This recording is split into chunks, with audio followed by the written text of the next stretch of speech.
Hello, ഉണ്ണിമോംസ് മോമിൻ്റെ പുതിയൊരു വീഡിയോയിലേക്ക് എല്ലാവർക്കും സ്വാഗതം. നമ്മൾ എന്ന നല്ല ക്രിസ്പി ആയിട്ടുള്ള കറുമുറാന്നിരിക്കുന്ന നല്ല നാടൻ നേന്ത്രക്കായ ചിപ്സാണ് തയ്യാറാക്കാൻ പോകുന്നത്.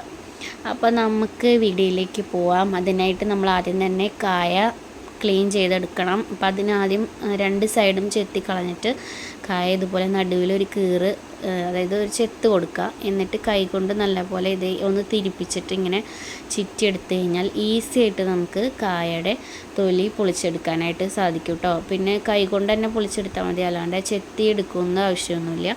ഞാൻ ഒന്നും കൂടി കാണിച്ചു തരാം. കായ രണ്ട് സൈഡും ഇങ്ങനെ ചെത്തി കളഞ്ഞിട്ട് ഒരു വര കത്തി കൊണ്ട് ഇട്ട് കൊടുക്കുക. എന്നിട്ട് നമ്മൾ കൈ ഉപയോഗിച്ചിട്ട് ഒരു ഇത്തിരി പ്രഷറിൽ ഇങ്ങനെ വലിച്ച് എടുത്തു കഴിഞ്ഞാൽ അപ്പോൾ നമുക്ക് ഈ കായയുടെ തൊലി ഉപയോഗിച്ചിട്ട് തോരൻ വെക്കാൻ പറ്റും. കായയും പയറും കൂടിയിട്ട് നല്ല ടേസ്റ്റാണ്. സദ്യയിലൊക്കെ നമ്മൾ കഴിക്കാറില്ലേ, എനിക്ക് വളരെ ഇഷ്ടമുള്ള ഒരു ഉപ്പേരിയാണത്. അപ്പോൾ നമ്മൾ കായൊക്കെ നല്ല വൃത്തിയിൽ ക്ലീൻ ചെയ്തിട്ട് മഞ്ഞൾപ്പൊടി വെള്ളത്തിൽ ഇട്ട് വെച്ചിട്ടുണ്ടായിരുന്നു. അതിനി ഈർപ്പം ഒട്ടുമില്ലാത്ത രീതിയിൽ നല്ല പോലെ കായ തുടച്ചെടുക്കുക. അപ്പോൾ കായയുടെ കറയൊക്കെ ഒന്ന് പോകാൻ വേണ്ടിയിട്ടാണ് നമ്മൾ മഞ്ഞൾ വെള്ളത്തിൽ ഇട്ട് വെച്ചത്. അപ്പോൾ എല്ലാ കായും നമുക്ക് ഇതുപോലെ വൃത്തിക്ക് തുടച്ചെടുക്കാം. ഒട്ടും ഈർപ്പം ഇല്ലാതിരിക്കണം, അല്ലെങ്കിൽ വെളിച്ചെണ്ണയിൽ നമ്മളിത് ഫ്രൈ ചെയ്യുന്ന സമയത്ത് അതിങ്ങനെ എന്താ പറയുക പൊട്ടിത്തെറിക്കാനൊക്കെ സാധ്യതയുണ്ട്. അതുപോലെ ശരിക്കും ഫ്രൈ ആയി കിട്ടുകയും ചെയ്യില്ല. അപ്പോൾ അതൊന്ന് ശ്രദ്ധിക്കണം. അപ്പോൾ നമ്മളതിലെല്ലാ കായും ഇതുപോലെ വൃത്തിയാക്കി എടുത്തിട്ടുണ്ട്. ഇനി നമുക്ക് ഇതുപോലെ ഒരു ചോപ്പർ വെച്ചിട്ട് കട്ടിങ്, നമ്മളിങ്ങനെ കായ കട്ട് ചെയ്യാൻ, അത് വെജിറ്റബിൾസ് കട്ട് ചെയ്യാനൊക്കെ ഉപയോഗിക്കുന്നതാണത്.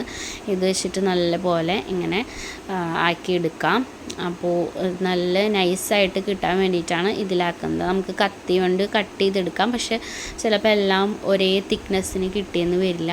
ഇതാകുമ്പോൾ നല്ല നൈസായിട്ട് എല്ലാ ചിപ്സിൻ്റെ കഷ്ണവും ഒരേപോലെ നല്ല നൈസായിട്ട് കിട്ടും. അപ്പോൾ ഇതാണ് കുറച്ചുകൂടി ബെറ്ററായിട്ട് എനിക്ക് തോന്നിയിട്ടുള്ളത്. നിങ്ങൾക്ക് കത്തി വെച്ച് കട്ട് ചെയ്തെടുക്കാനാണ് കംഫർട്ട് വെച്ചെങ്കിൽ അങ്ങനെ കത്തി വെച്ചിട്ട് കട്ട് ചെയ്യാം. ഇതാകുമ്പോൾ നമുക്ക് കുറച്ച് സമയം കൊണ്ട് വേഗം ഇങ്ങനെ സ്പീഡ് കളയുകയും ചെയ്യാം കേട്ടോ. വേഗം റെഡിയായി കിട്ടും. അപ്പോൾ നമ്മളെല്ലാ കായും ഇതുപോലെ കട്ട് ചെയ്തെടുത്തിട്ടുണ്ട്. ഇതിപ്പോൾ 1 കിലോ ആണ് നേന്ത്രക്കായാണ് നമ്മൾ എടുത്തിരിക്കുന്നത്. ഇനി നമുക്കിത് ഫ്രൈയിങ്ങിലേക്കാണ് കിടക്കേണ്ടത്. അപ്പോൾ നമ്മളിതും അടുപ്പത്ത് തന്നെയാണ് ഫ്രൈ ചെയ്തെടുക്കുന്നത്. അതിനായിട്ട് വിറകൊക്കെ നന്നായി കത്തിച്ച് വെച്ചിട്ടുണ്ട്. വെളിച്ചെണ്ണ ഒഴിച്ചു കൊടുത്ത് വെളിച്ചെണ്ണ നല്ല ചൂടായതിന് ശേഷം നമ്മളെ ചിപ്സ് നേന്ത്രക്കായ ഇതുപോലെ ഇങ്ങനെ ചിറ്റിച്ചിട്ട് കൊടുക്കുക. ഒട്ടിപ്പിടിച്ചതൊക്കെ ഉണ്ടായിരിക്കും, അതൊക്കെ എണ്ണ ചൂടാകുമ്പോൾ സെപ്പറേറ്റ് ആയിട്ട് കിട്ടും. അപ്പോൾ അതാവുന്നതിൻ്റെ ഇടയിൽ നമുക്ക് ഒരു ചെറിയ കപ്പിൽ കുറച്ച് വെള്ളം എടുത്തിട്ട് അതിൽ 2 ടേബിൾ സ്പൂൺ മഞ്ഞൾപ്പൊടിയും 1 ടേബിൾ സ്പൂൺ ഉപ്പും ചേർത്തിട്ട് നല്ലപോലെ മിക്സ് ചെയ്ത് എടുത്ത് വയ്ക്കുക.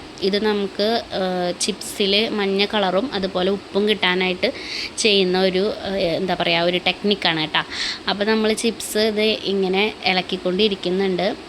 ഇട്ട വശം നമ്മൾ ഇളക്കി കൊടുക്കരുത്. ഒരു 2 മിനിറ്റ് കഴിഞ്ഞ് അതൊന്ന് എണ്ണയൊക്കെ ഒന്ന് പിടിച്ചല്ലെങ്കിൽ അതിൽ ഒരു സോഫ്റ്റ്നെസ്സാണ് വരിക, ക്രിസ്പിനെസ് വരില്ല.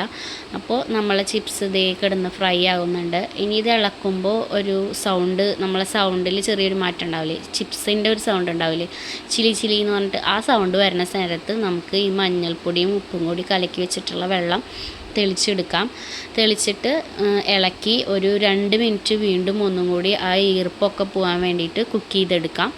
അപ്പോൾ നമ്മുടെ ചിപ്സ് ഇവിടെ ഏകദേശം റെഡി ആയിട്ടുണ്ട്. ഇനി ഈർപ്പമൊന്നുമില്ലാത്ത ഒരു പാത്രത്തിലേക്ക് ഇത് വറുത്ത് കോരി എടുക്കുകയേ വേണ്ടൂ. അപ്പോൾ ഇത്രയേ ഉള്ളൂ, നമ്മുടെ ചിപ്സ് ഇവിടെ റെഡിയാണ്.